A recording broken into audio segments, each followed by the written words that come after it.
ఈరోజు మనము ఐవీఎఫ్లో ఉండే కాంప్లికేషన్స్ గురించి తెలుసుకుందాము. అండ్ ఐవీఎఫ్ వల్ల లాంగ్ టర్మ్ ఇష్యూస్ ఏముండొచ్చో తెలుసుకుందాం. నేను doctor Purnima Patel, consultant gynaecologist and fertility specialist. First, IVF అని ఎవరికైనా అడ్వైస్ చేయగానే చాలా కంగారు పడతారు. ఎందుకంటే దానివల్ల నాకు లాంగ్ టర్మ్ హెల్త్ ఇష్యూస్ రావచ్చు, లాంగ్ టర్మ్ సైడ్ ఎఫెక్ట్స్ ఉండొచ్చు, నా బాడీ చాలా చేంజ్ అవుతుంది అని.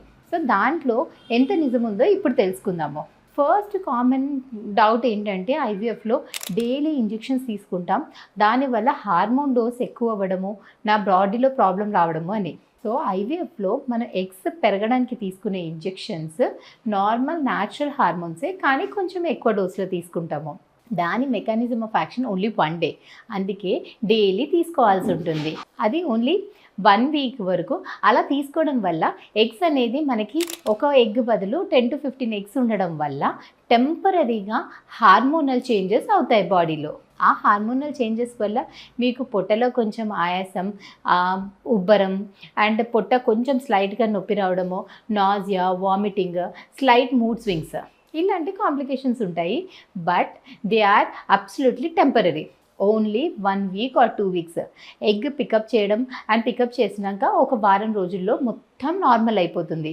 మీ బాడీలో హార్మోన్స్ నార్మల్ అవుతుంది, మీ బాడీలో అండాశయాలు అన్నీ కూడా నార్మల్ అవుతుంది. సో ఐవీఎఫ్ ద్వారా few short term side effects అంటే పొట్ట డిస్టెన్షన్, పొట్టలో నొప్పి, కొంచెం vomiting sensation or else mood swings, అంతే. అది కూడా టెంపరీ. అంతేకాని లాంగ్ టర్మ్ సైడ్ ఎఫెక్ట్స్ మీరు భయపడుతున్నట్టు క్యాన్సర్ రావడము, ఐవీఎఫ్కి వెళ్తే ఆర్ ఎల్స్ తరచుగా ఐవీఎఫ్కి వెళ్ళడం వల్ల క్యాన్సర్ వస్తుందని, మన బాడీలో ఎగ్స్ అన్నీ అయిపోతున్నాయని, అండ్ వెయిట్ గెయిన్, ఇది ఫస్ట్ అండ్ బేసిక్ కంప్లైంట్ ఏంటంటే నేను ఐవీఎఫ్ ట్రీట్మెంట్ లేక ఫర్టిలిటీ ట్రీట్మెంట్ తీసుకుంటున్నాను, దానివల్ల నాకు బరువు పెరుగుతుంది అని అందరు కంగారు పడతారు.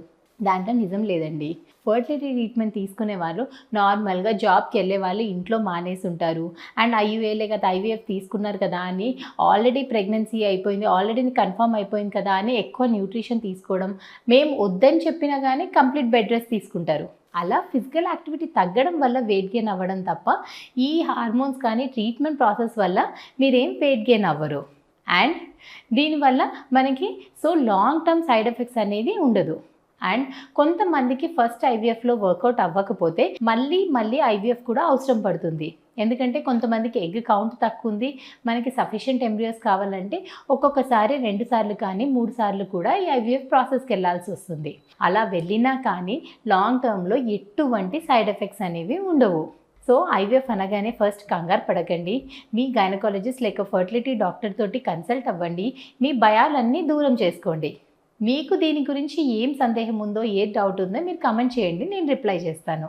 ఐవీఎఫ్ అంటే భయపడే వాళ్ళకి ఈ వీడియో షేర్ చేయండి.